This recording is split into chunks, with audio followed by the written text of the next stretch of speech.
cara nyimpan buah-buahan untuk bikin jus biar awet dan gak kebuang. Nah, begini ya guys ya, ini nanas kita potong-potong, habis itu kita plastikin segede-gede ini.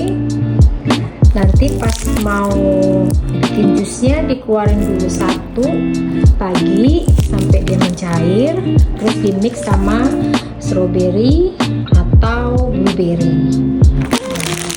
Terus cara penyimpanan begini, double plastik ya, dibikin dulu kecil-kecil, terus dimasukin ke dalam. Nanti pas mau dibutuhin diambil aja satu plastik begini guys.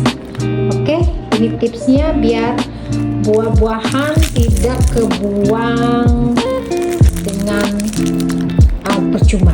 Jadi kita bisa manfaatin buah-buahan ini ya. Oke guys, bye.